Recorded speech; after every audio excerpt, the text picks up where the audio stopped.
Evening, everyone. Sorry about that. Welcome to another Peaceful Solution Character Education Teacher Certification course. You can be seated. Welcome to those who are joining us from abroad, as we always like to see new comments. And even though we don't see new faces, digitally, I guess we do technically see new faces when new people join the online classes. What a great joy and pleasure to see this work spreading abroad throughout the not just here in the United States and Texas, but throughout all of the world, on pretty much every continent. And word of mouth, people are seeing and experiencing what the Peaceful Solution is doing in their lives, in the lives of their families, and so forth. And so, as a result, they're becoming brighter, and people are taking notice of that, and they're inquiring what exactly is going on in your life. And that's when they share about the Peaceful Solution. So, the journey of 1,000 miles begins with the first step. And there's a lot of first steps that are taking place throughout the world. So again, welcome. Thank you for joining us here. We are going to be continuing in the responsibility unit. We are in chapter 2, pretty much almost getting ready to wrap up this chapter here. We're pretty near the end. And we've been talking about certain things that, continue in the building of this character trait of responsibility. But let me just go back here to the title on page 21, which is chapter 2, developing a responsible character. Okay. And if you see at the very top of that, in that gray bar up on the top page of page 21, it says, your thoughts become your words. Your words lead to your actions, and your actions define your character. So we focused a lot in this chapter on thoughts and actions, decisions, making responsible decisions, dealing with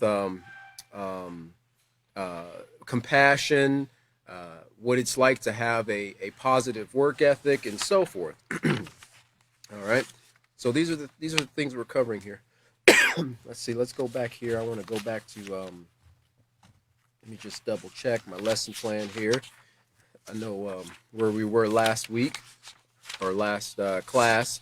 We covered the procedure, and what we're covering this evening, we at least just got started in it. But let's just rehearse it again so everybody's on the same page. So this is lesson plan 2, page E. And we're on procedure 7. And we read this last class, but of course we're continuing on page 35 today. It says, tell students that the next factor in developing a responsible character is to have a positive work ethic. Have students take turns reading the section, developing a positive work ethic, on page 35 through 36 in their handbooks. Allow time for them to complete the exercise on page 36, and then discuss their choices as a class. Emphasize that doing any task to the best of their ability saves time and energy and is the mark of a responsible person. And we talked about a few of those things in the previous class about how, many have said, and there's been some statements that have been coined in regards to having time to do things twice, right? If you had time to do it twice, you had time to do it once right the first time. If you don't have time to do it right the first time, when will you have time to do it again, and so forth? Because these are just causes and effects of not putting forth the effort to do something to the best of your ability. Now, again, as we're learning here, and as our students are learning, and as we as teachers are teaching them, this is something that has to be developed. It's not necessarily an automatic thing. Now, there might be some children who you can say possibly are predisposed to having a strong work ethic because possibly, their father and their mother and their grandfather and grandmother and great-grandfather and great-grandmother, they had really strong work ethics, and that was something that was highly valued within that family or within that culture. And so those things can, be passed down from one generation to the next. But then others might not necessarily have that type of work ethic. Some people, because of what they've been taught or the lack of teaching, they kind of skirt by in life. They float by in life. Just whatever will come. And it's kind of a lackadaisical attitude about work in general. If they work, some people don't even have the desire to do anything, but depend on somebody else to provide for them. But even if a person is in that situation, or if they came from that, environment in their family, they can turn these things around and develop a positive work ethic where they can go in a different direction than what they come from. So remember, like we've been learning, we learned at the very first chapter in the character unit, our physical traits, they're fixed.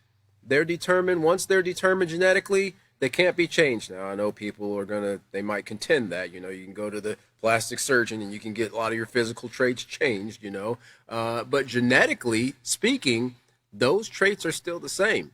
If they were to take your DNA and then make a clone of you, it would look like you did before you got all the alterations made.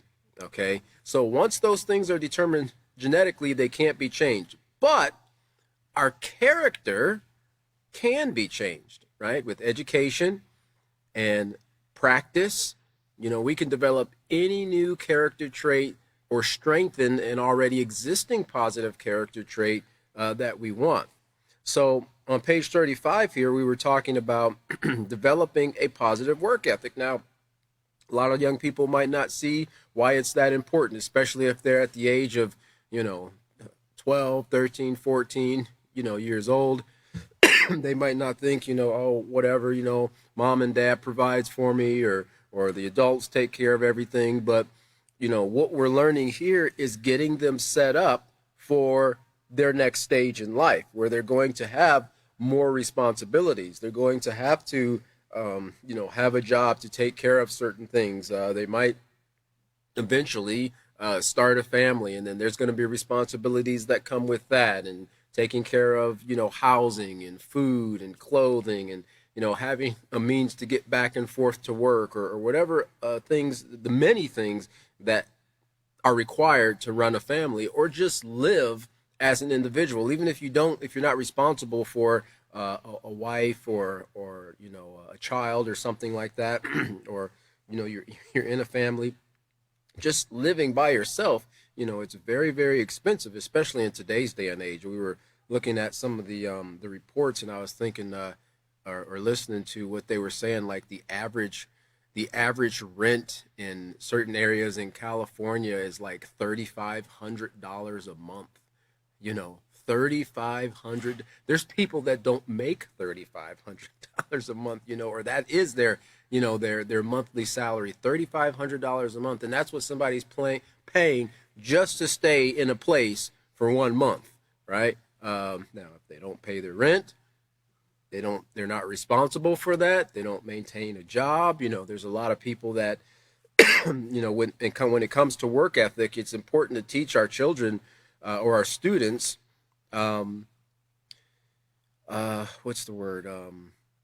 Kind of like tenacity, or stick-to-itiveness, and not hopping from job to job. You want to show an employer that you're going to be someone that they can rely on to be there. Because I know there are people, if they don't like one aspect of a job, then they're out of there. And you're like, hey, how's it going at the shoe manufacturing place? Oh yeah, I quit that job a week ago. Well, you're only there like for 2 weeks. They're already on to another one, and they will jump from job to job to job to job, and they might think that that's, they're just living their life, but really, they're not developing any type of skills or the character trait of developing a positive work ethic or responsibility by just sticking with something and giving it an opportunity. Not everything's going to be, peaches and cream, when you first encounter it. Just like developing any new skill, it takes time, it takes effort, and sometimes a little bit of pain, in that developing that learning curve. So this is what we were going over here on page 35 with the students. We'll just recap here a little bit. If you look at that top paragraph, it says, have you ever heard the saying, if you're going to do something, do it right? Well, what this means is that we should work up to our full potential, and we talked about, what potential is, and do everything to the best of our ability. And like I mentioned last class in regards to our point of view as teachers, understanding that everybody has different potential and different ability, right? And when it comes to full potential, right? And part of what develops the potential is what a person's been given, the knowledge that they've learned, right? And then everything else that helps them to develop a particular skill or trait. If a person's never learned anything, like say if a person's never learned how to cut wood properly because they've never been around a saw, nobody's ever taught them how to read the tape or anything, they're they're not going to be a great carpenter, right? But because they have a mind and they have a willingness to learn, they at least have the potential to become a great carpenter, right? And then certain things are realized when you start training someone and you're like, hey, you kind of got a natural tact for that, a knack for that. It seems like you grasp onto it really quick. Some people it might take a little more effort, but as teachers, remember, we have to be patient and long suffering and compassionate and so forth in teaching our students. So I only say that just to keep it, so that we as teachers keep in mind that, you might have a class of 15 or 20 students. Not everybody's going to be on the same level. So we have to exercise that patience. So this is called having a positive work ethic, working up to your full potential and doing the best of your ability. And is another important part of developing a responsible character. What are some of the chores? So this is something that you would ask your students, give them an opportunity to raise their hands, talk about some of the things that they do at home that might be their responsibility. Sometimes they might rotate chores. They might say, well, I do everything, but but really they don't. They just rotate chores with their other siblings. So what are some of the chores that you are responsible for? And some of the examples could be taking out the trash, doing the dishes, doing the laundry. They might have a pet that they take care of. They might have to feed the fish or walk the dog or clean up after the dog. Might have to take care of the lawn and so forth. So you kind of get an idea to pick their brain in that, get them thinking on the things that are their chores or their responsibilities. Because at that point, most young people don't see that when they're given chores, they're actually being given the opportunity to develop the positive character trait of responsibility. But that is, in fact, what they are being given. I have children and I give them chores. I give them things to do, and they have a schedule or a rotation. Sometimes they'll switch off with a sibling. One does it this week, another does it that week. But the goal is to get them in the mindset or the habit of being responsible and contributing for the benefit of everybody that's in the family. And when they do it, it actually comes back and it benefits them as well. And we're going to see that here as we move forward.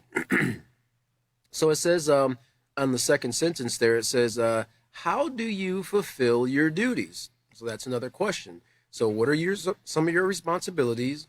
How do you fulfill your duties? So now we're kind of getting into the nitty gritty of the character, getting them to look at themselves, getting them to examine themselves when these questions are presented. They might not necessarily, give an out loud answer in front of the class, but at least it gets them to thinking in their minds, well, okay, yeah, I kind of do that. I kind of do certain things halfway, or some of the things I don't want to do, I say I do, but I don't really do, or yeah, I like doing all my chores, right? So it's not really necessary for every student to give out their answers. Some might be a little bit embarrassed about it, but it's just to get them to thinking about what they're covering here in this lesson. Do you consistently do your best, or do you do it halfway and without careful consideration for the quality of work that you're doing? All right. And like I said, it's to get them to examine themselves. Believe it or not, how you fulfill your duties, whether responsibly or irresponsibly, results from how you think about your obligations. And this is kind of where we're picking up in this class this evening. Your actions, of course, they're a result of your pattern of thinking. And this goes far beyond just carrying out responsibilities. We remember the things that affect our pattern of thinking. And we covered this all throughout character acceptance, self-control, and so forth. Influences play a big factor in how our thoughts are formulated, or if we're thinking positively or if we're thinking negatively about something. So they have to kind of be mindful of that as well, because if there's a lot of complaints going on about chores, then I was reading some articles how sometimes that negativity can actually become contagious, and now nobody wants to do their chores. And then you have a bunch of children standing up in the front yard, picket signs, no more chores, because they're protesting, not wanting to carry on their responsibilities, when they're going to realize later on in life that those are things that they're going to have to be doing. Otherwise, they're not going to be able to live in a house for very long, especially if they're renting from somebody, because it's going to be trashed. They won't be able to maintain a vehicle for very long because they won't take care of the responsibilities that they have to see to it that the vehicle runs properly. And even worse than that, they won't be responsible for their health. So they'll live a very sickly and possibly a very short life. So, what they're learning here, transcends into very a lot of areas of their life that they might not even be thinking about in this class. But the point is to get them to understand this character trait of responsibility. So it says here, people who think that work is a waste of time, lame, boring, too hard, or that they have better things to do, like talk on the phone or shoot some hoops, and today you can add 100 other things. They want to go and get online and get on the little book there, or the gram or whatever, and all the other applications that are out there, and just that's their scrolling thumb, and they just want to do that, or swiping, or whatever the case might be. And it doesn't do anything for them, but that is more exciting to them than physical labor. And it's sad, because if you if you talk to people in, I would say, kind of my generation back, and there's a few little kind of afterwards, but you see, when I say my generation, I mean the generation that existed before cell phones, internet, computer, computer being pretty much mainstream in every house. You had to be very wealthy to have a computer back in the day. You're spending like 10 grand, to get a computer. And that was probably something you got from, Radio Shack or something. But we actually existed before those things. And what you're seeing nowadays, because these things are so available and prevalent in young people's lives, this character trait that we're talking about right here is kind of starting to diminish. And I've talked to a lot of people who are business owners, and they, one of their biggest complaints is it just seems like nobody wants to work anymore. People just don't want to work. And there are certain jobs that are kind of entry level for people that are still young, in high school and so forth, not necessarily on the corporate level, but they're just seeing this trend move towards laziness. Everybody wants to be a YouTube star. Everybody wants to be a influencer. I want to be an app developer, and there's nothing wrong with that, but let's not forget, at the end of the day, when you're finished developing your app or influencing everybody, you're going to want to go get something to eat. Well, somebody's got to raise that food. Somebody's got to get it, have the land, care for the land, grab the seed. Well, not grab the seed, but, buy the seed, plant it, take care of it, harvest it, process it, send it to wherever it's got to go, to make bread or vegetables or fruit or whatever. There's a whole system of things that have to take place before you just go and grab a burger, from a fast food joint, or, go into your freezer and grab something out of there. And that requires people to actually work and do those things. Okay. And so, we can't dismiss this trait at all, because it, like I said, it goes into every aspect of life, especially when we start looking at the things that we desperately need. You're not going to get that from some type of artificial intelligence or some type of computer app. It requires people to go and do those things, and requires people to be responsible in that regards. So now it says here, just want to back up here.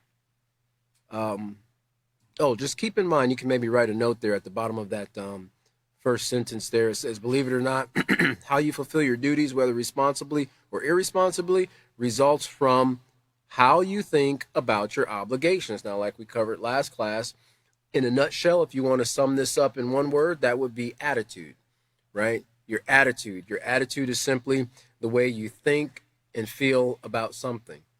All right, so if you have a poor attitude about your obligations, and we know that we're adults, we've been down that road before, and there's something we don't really like to do, we'll do it, but we don't really want to do it, right? But then if there's something we really enjoy doing, we're going to put forth a lot more effort, a lot more zeal. We're going to pay a lot more attention to it. We're going to make sure that, it's got that last little polish on it, right before you leave it, and, we're gonna do it because we value it. We really enjoy that particular job, and it's different for everybody, whatever that job might be. I know people who absolutely hate doing dishes. They don't like doing dishes. Then I know people who absolutely love doing dishes. And they're like, hey, nope, you sit down. I'll do those dishes. Really? I don't mind doing. No, I love doing dishes. I'm thankful for you. And so there's different people for everything, and everybody has different likes and so forth. But their attitude is, our attitude about the things we do really affects the outcome or even the quality of the work that is done. Now, you think about that. You wouldn't want somebody who is operating on, open heart surgery or something that hates their job, you might not make it out of there. Or the pilot that, is really upset because he's got to fly a Boeing. He wanted to fly an Airbus. I don't like Boeing, And those banks become really hard, before you land. But your attitude, it affects the outcome and the quality of your work. People who think that work is a waste of time, lame, boring, too hard, or that they have better things to do, like talk on the phone or shoot hoops, often do poor or unsatisfactory job in fulfilling their duties. Ooh, I remember that word unsatisfactory brings back some bad memories there, because I remember getting some report cards back in the day that had some U's on them. In elementary, it had a U, and U was for unsatisfactory. It didn't mean ultra great, It meant that I did not do a great job. And I remember being a little bit worried about bringing that thing and taking it home, because I couldn't figure out a way to turn a U into an A.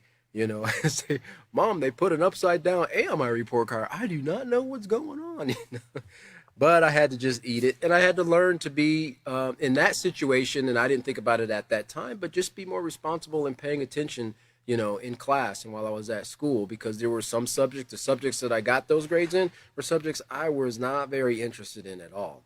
I didn't really care for them, so I didn't put forth as much effort like in science and math and physical education. So I'm always get an A in that. I didn't put as much effort into those other things, but they were just as important. And then it says here, often do unsatisfactory job in fulfilling their duties. Let me see here. Just want to go real quick to the character unit. Because we talk about this in the character unit here, on page 47. Yeah, at the very top paragraph there, somewhere in between. Now, this is the effects of character within the family, and we were talking about the difference between a healthy family and a dysfunctional family. And in that lesson, we were also talking about how within the family, sometimes children will be given chores. And, the members of the family will have chores. And of course, these things are given for the purpose of helping the student or the child, in this case, in dealing with a family, to learn or to develop this character trait of responsibility. Well, if you look at, or you can write down for your note, and on page 47, the about middle paragraph there, up the top paragraph, it says, however, when there are abuses, well, let's go a little further down. It says, instead of using positive communication and respectfully expressing their views, they might choose instead to argue, yell, and put each other down. They're talking about dysfunctionality within the family. There might be one member of the family who has a problem with drugs and alcohol and disrupts what otherwise would be a healthy family. Sometimes certain family members, and this is the point I'm wanting to get here, neglect to do chores or fulfill duties. They just neglect it. Not that there's something physically wrong where they're not capable or they don't have the ability to do it. They just neglect it because they don't want to do it. Notice here this last sentence. This puts extra stress on others and also creates conflicts. One of the main conflicts that they'd probably see is that, the parents, they say, you're always breathing down my back about doing these chores. Yes, because everybody has responsibility, and this is your responsibility. If you don't do what you're assigned to do, that means somebody else has to take care of that. Okay? Now, somebody has to do twice the work.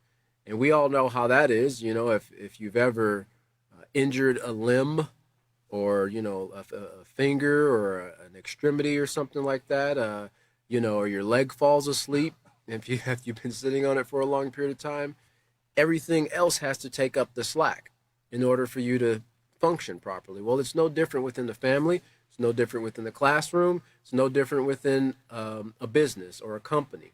If someone's not doing their job or upholding their responsibilities, that job still has to get done, but other people have to come and take up the slack. So notice that puts extra stress on others and also creates conflicts because someone's not, what does it say here, responsibly doing their chores. Because they do not see the value. Now that's very important to reiterate in the student's mind because we talk about value. Remember, your value. First, you have to see value in yourself. You have to see value in others. We also have to see value in things. Those things could also be things that we're assigned to do, work we're assigned to do. Because they do not see the value in completing all tasks, notice what they do. They pick and choose which ones are easiest and which ones they won't do. That's, if they pick anything at all. They're going to pick the easiest one.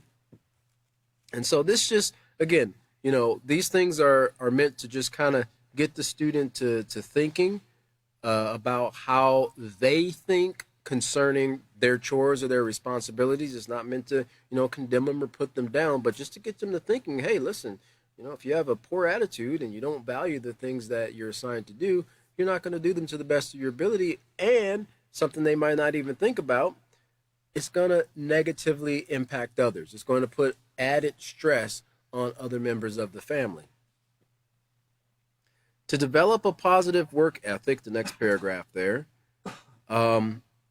you must begin controlling your thoughts in regards to your duties and obligations. So if they're not already controlling their thoughts, now's the time as these things are brought to their attention for them to begin controlling their thoughts. In fact, if we go back to chapter 2, let me see here, page 51 in the self-control unit, talk about the importance of the thoughts there. And then if you remember, we went through these different scenarios and understanding the main points regarding thoughts and feelings and actions and so forth. At the very bottom on page 51, it says, as you can see from the exercise, because the exercise, if you remember, it showed what would occur if someone didn't show self-control and what would occur if they did show self-control, and the thoughts, the feelings, the actions, and the possible consequences or rewards that will come as a result of that.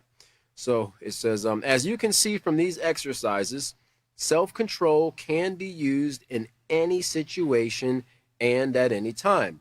By controlling your thoughts, you can control your feelings, and in many cases, now compare this or apply this to what we're talking about in regards to developing a positive work ethic and whether or not, the student does their work or fulfills their obligations or carries out their chores responsibly or irresponsibly.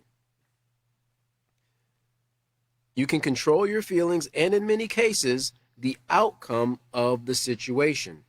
The rewards are always well worth it. So, that's a great opportunity to reiterate that point in their mind regarding controlling their thoughts. And if you go back to page 29, we have we're talking about controlling your emotions to your advantage as well.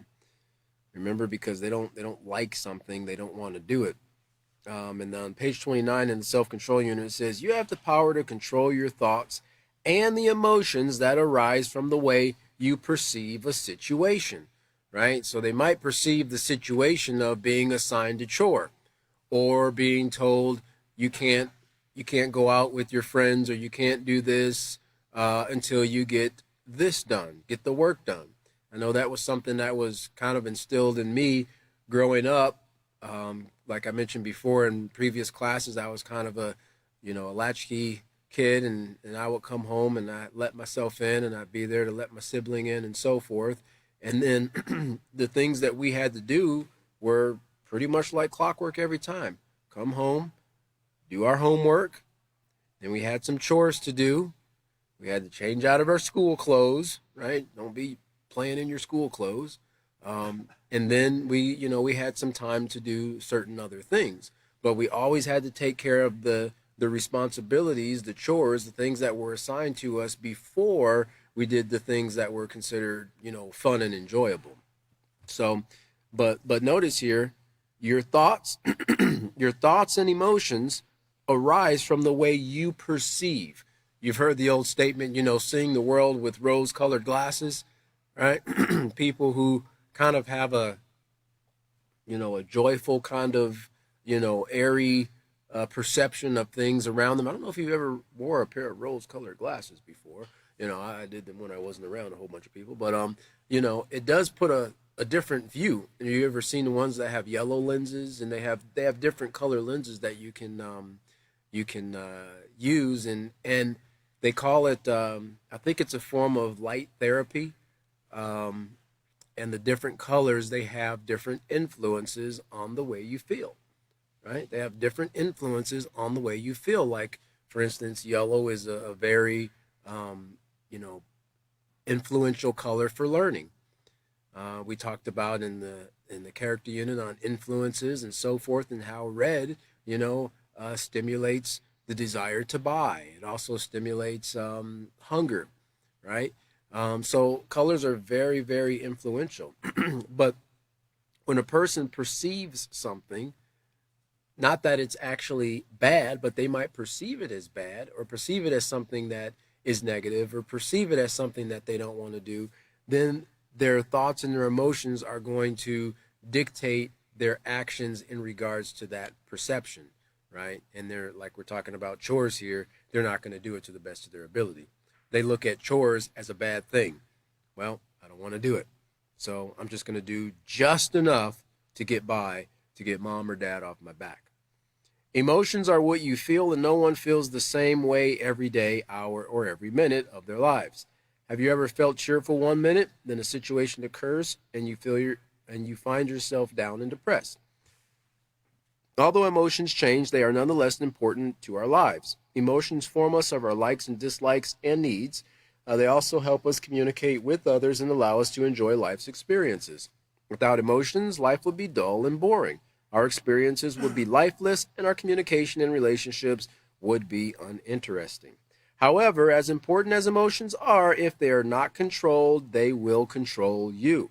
And sometimes when a child or a student allows their emotions to control them, then you get situations that turn into conflicts in the home or in the classroom, because they don't want to follow instructions or carry out their duties or complete their duties as assigned. let's see here. Emotions that are uncontrolled can lead to poor choices, which in turn can lead to impulsive behavior that you might regret. In this chapter, you will explore some more of the consequences of controlling your emotions and so forth. So that's more on that in the self-control unit, just for your notes there. All right. So it says here, as we continue on page 35 near the bottom, it says, instead of thinking that your chores and other obligations are boring, too hard, or a waste of time, consider how you can assist other family members by doing your part or further your education by completing your homework, right? So it's getting the student to think outside the box, so to speak, to think about more than just themselves and help them to understand and realize that by me doing or not doing something, I'm not only affecting myself, but I'm affecting other people as well.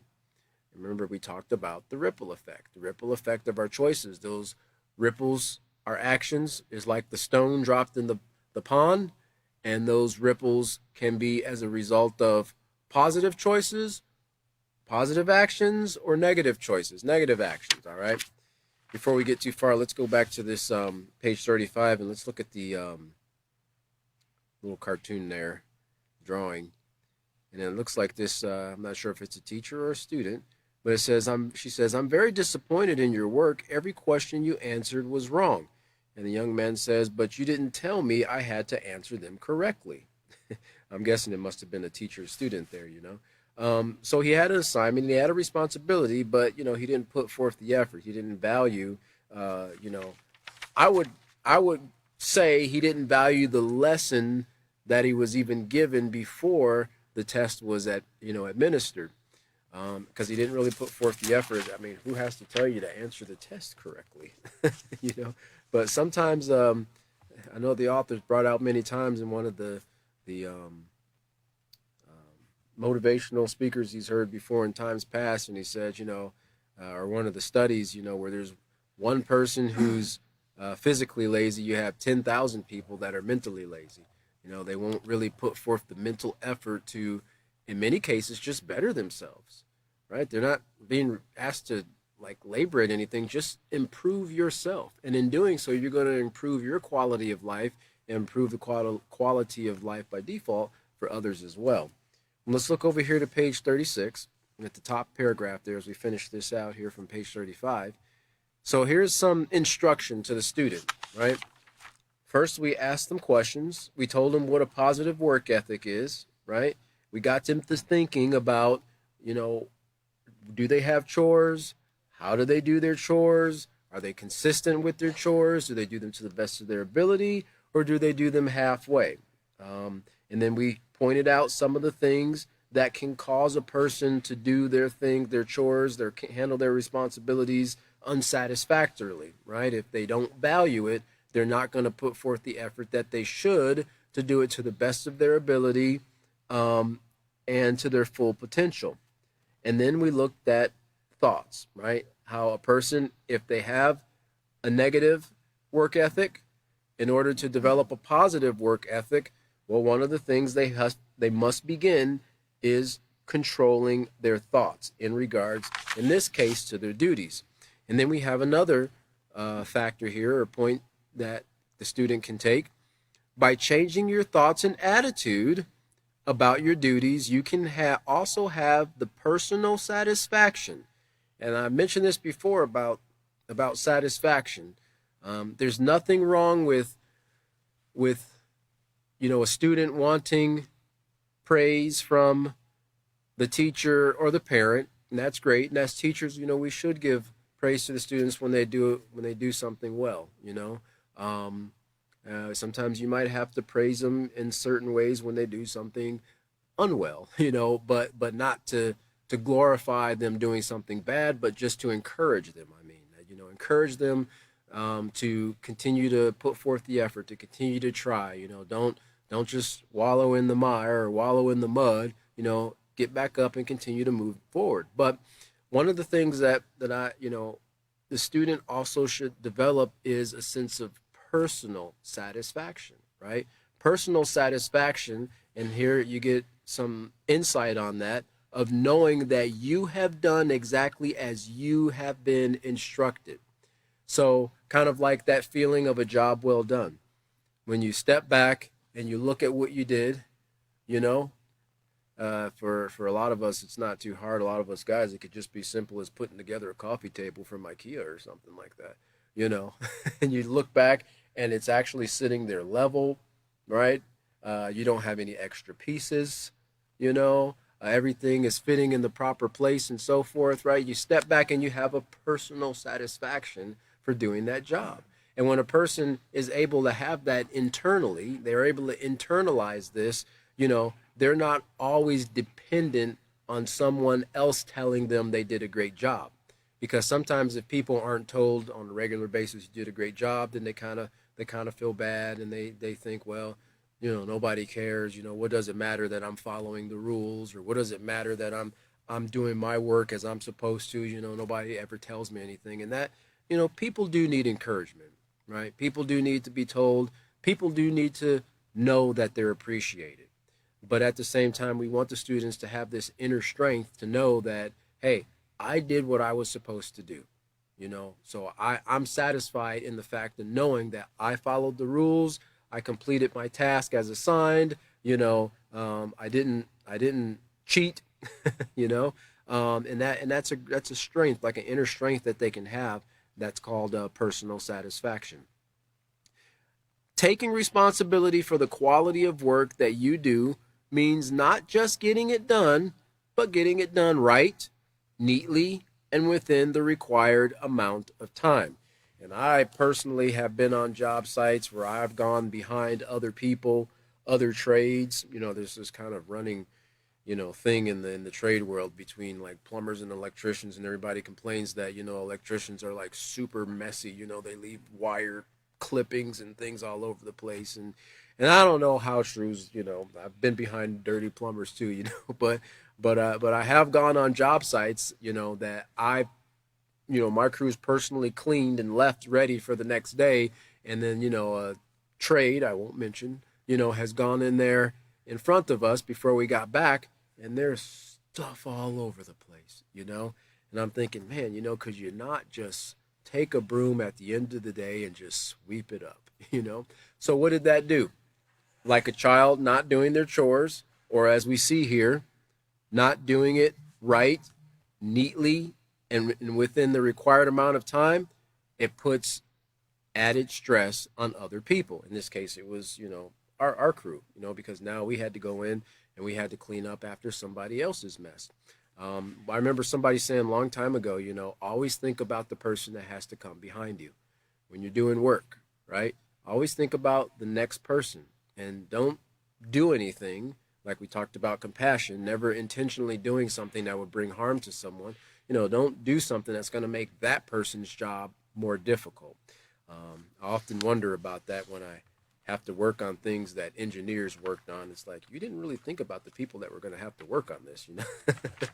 You know, and this, they call it knuckle busting for a reason there, because you really get your knuckles busted. Nowadays, you've got to remove 50 screws and 80 clips to just change the oil on a car now. You know, when you used to just be able to pull the filter and the plug. It's becoming very interesting with today's industries. All right, so now, if you remember from what we read in the procedure number 7, we have this little quiz here on work ethics. It says give 100% to whatever you have been assigned to do, and that kind of wraps up what we just talked about in the previous 2 pages, or a page and a quarter. And it says here, read the following scenarios and choose the answer that best demonstrates a positive work ethic. And this is a great opportunity to get the students to participate. You know, for the most part, you're probably going to have students who are kind of your regulars. But as the class goes on, and if you've been going through this for a period of time with your students, possibly having the same students, you can kind of try to warm up the other students to participate and give some answers as well. So these are questions, and then there's a couple of answers on 2 options that could be given. Now, as we mentioned before, all the teachers have mentioned in the teacher's manual, you're going to have the answers highlighted or circled or underlined or bold. In the student's manual, which is just like what we're reading here, it doesn't have anything circled. Okay, so if they're reading the same thing you're reading, hopefully by this point they're pretty confident in giving the proper answer. But if they don't, and hopefully you know the proper answer as a teacher, it is encircled here for you. So the first question here, number 1, is Sheila was failing math. She, and so there's 2 options here. A, blamed her math teacher. Well, if I'm not learning, it's your fault. Or B, ask her teacher for help because she did not understand the concept. So of course, we're talking about the demonstration of positive work ethics, and that's something that we went over in the character unit, and I believe we covered a little bit about in the acceptance unit, and dealing with leadership and so forth.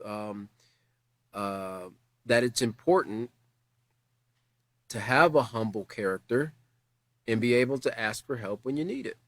When people don't have a humble characteristic, you see letter A being used quite often. They start pointing fingers at other persons, other people, right? Well, this took place. This was supposed to occur.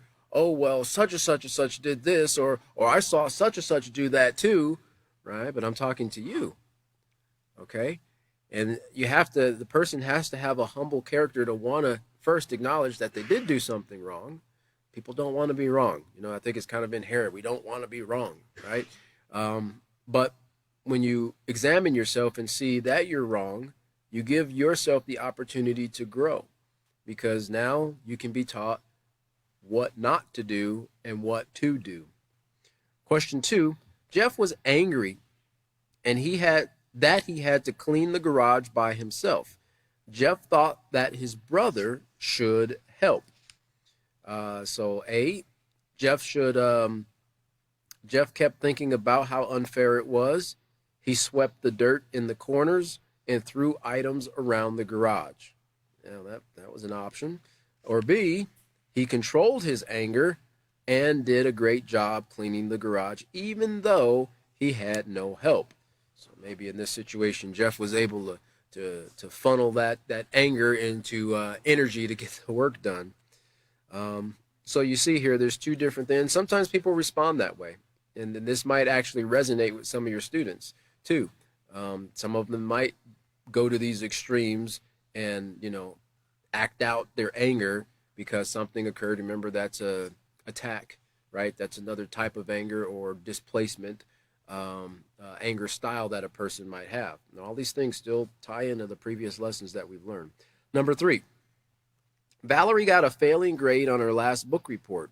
She didn't think it was fair. Now that a new book report is due, Valerie should, A, not even bother doing it. After all, she'll probably fail this one too. Well, of course, that's an example of negative or pessimistic thinking. When a person thinks that, well, I didn't do a great job last time, more than likely I'm probably not going to do a great job this time. They're allowing themselves to be down in that mud, like we saw that example, with those negative thoughts, instead of taking the steps necessary. And again, remember, this ties back into value. They need to have value for themselves and know that, okay, I didn't do a great job this time, but I can put forth the effort and do a better job next time. And this is what we see in letter B here. She could carefully review the book report that she failed so that she does not repeat the same mistakes and do her very best to get a passing grade. And that was one of my things that I really didn't like in school, especially in junior high. We didn't really have many book reports in high school, but I did not like doing book reports, And I know Cliff Notes was a big thing back then. And if I could get my hand on some Cliff Notes, I sure would. I don't know. I guess I thought it was great, just to go read the back of the book or get a synopsis. All right, now just write a book report and write a lot of uhs and thes and and try to fill it out. You had to do 300-word book report, and you found all types of words to fill in those spaces just to get it filled out. Or some people would just write really big, That didn't work either. The teachers have seen it all, I tell you what. All right, so number 4 there, Monica got home late from band practice.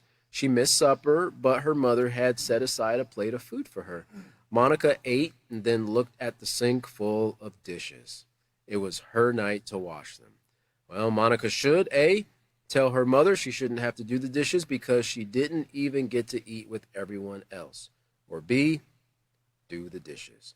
Well, of course, B's are the answers to all of these here. Questions that we just went over on page 36. All right, let's see here. Okay, we got some time. All right, let's look over to page 37 there. Let me just, page 37. We're going to move over to page 37. We'll see the little news guy there under Straight Talk.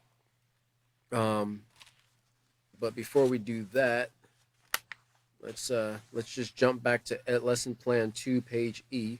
This page 37 isn't on there, but we know we're going to cover that. But we're going to get ready to wrap this up here with this and, well, not this class, but the what I have learned after that. On procedure 8, it says, conclude the lesson by re-emphasizing the importance of controlling their thoughts in order to make responsible choices. And then this second paragraph sentence goes with the next page, which is the what I have learned. But we want to re-emphasize the importance of controlling their thoughts in order to make responsible choices, because all these things that we're talking about here, remember what Chris covered with compassion, is the art of caring, making self-control a part of my character, and so forth. You know, everything we've been talking about here goes back to the thoughts and reiterating in the student's mind the fact that our thoughts are the precursor to how we feel and, of course, how we act, the decisions that we make, and so forth. Well, on page 37 here under Straight Talk, it says, the next time you think, you think a chore or an assignment is boring or too hard, keep in mind that the purpose of chores is not to entertain you, but to prepare you for even greater responsibilities. Now, I'm sure if a parent could make doing chores into a video game, you'd have every child on board, because their goal would be to get the next highest score, right? But it's not there to entertain you. Just like school, now there's sometimes teachers can be entertaining, and depending on the subject, that's okay, right? But not every subject is suitable for that.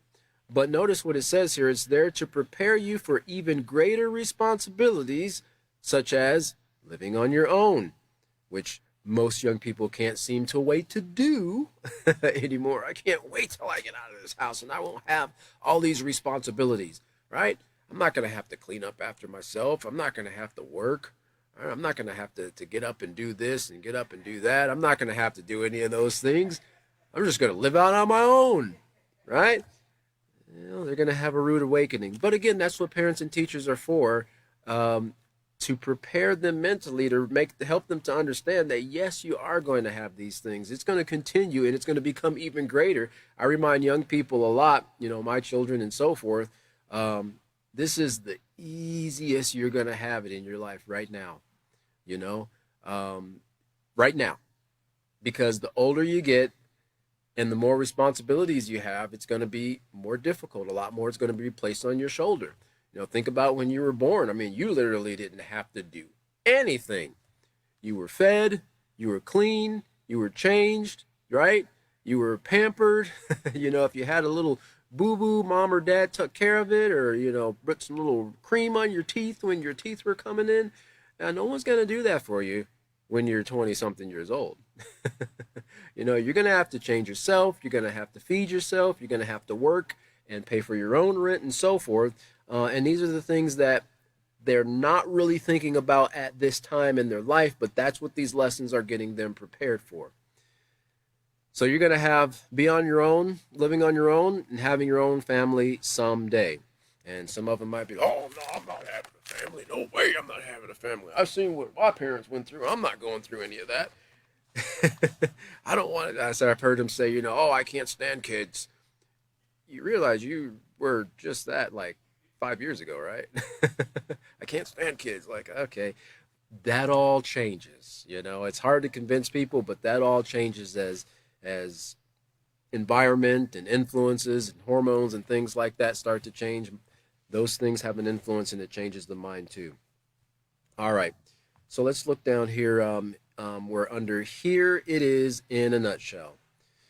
When you stop to carefully consider your thoughts and actions, so we see, you know, some instructions here given to the student on what they need to do in order to develop this character trait of responsibility. The first thing, stop and consider, carefully consider your thoughts and actions, which means they have to be honest with themselves, right? Sometimes we're really lenient with ourselves and giving ourselves a pass. But carefully consider your thoughts and actions. Be honest, be truthful in what is really going on in your mind. And then make a positive decision to control your anger, treat others with compassion, and complete your duties as you have been instructed. Now, notice what's occurring here. When these factors are in place, you are developing a responsible character. Okay? So, I wrote there keys to developing a responsible character because these are the factors that we just really kind of covered in the previous, chapter here of what they need to do or should be doing in order to build this character trait and build it strong. Remember, you have to consistently, now we're going to see this word twice here, consistently, which means doing it over and over and over and over again. Make positive decisions. Never take a break. Tell your students, don't ever take a break on making positive decisions. Don't ever take a break on maintaining positive thoughts. The daily grind, life can get to you. You can have people that are bullies. Maybe there could be possible problems at home, problems in the community, whatever. There could be a lot of things that aren't going the best in the child's life, but you want to encourage them to remember, one thing you do have control over at the very least is the way you think, right? And if you do your very, very, very best to maintain positive thinking, positive thoughts, then that's going to affect the way you feel. And of course, it's going to reflect in your decisions and your actions. So you have to consistently make positive decisions, one situation at a time and one day at a time. I kind of had that image flash in my mind about the old bumper sticker I used to see on the back of those guys' Cadillacs, one day at a time, That was those retired guys, But do this in order to develop responsibility as a character trait. And that's, something that was brought out in previous classes. Let me read this next sentence here. It says you have to consistently, see it again there, make right decisions until they become a habit. Become habit, like we talked about in regards to asking, right?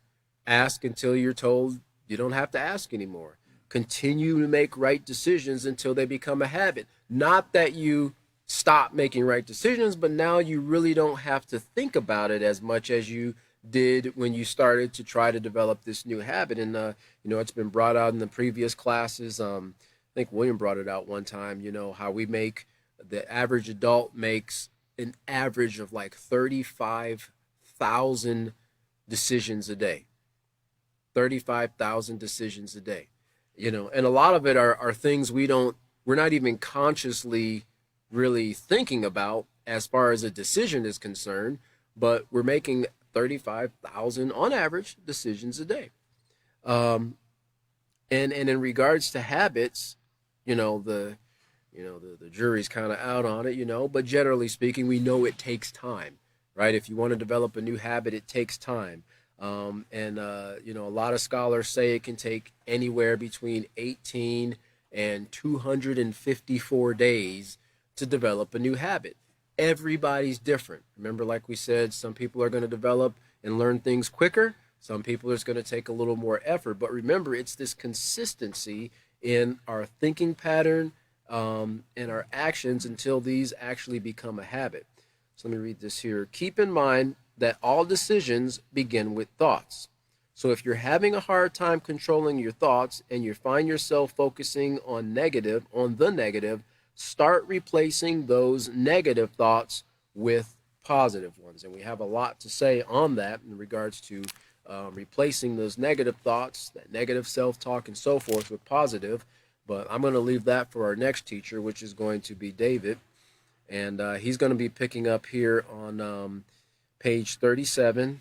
Next class is going to be this upcoming Sunday, the 14th, January 14th at 5:30 p.m. Central Standard Time. Again, we thank everyone for joining us, and we look forward to seeing you at the next class. Everyone, have a wonderful day.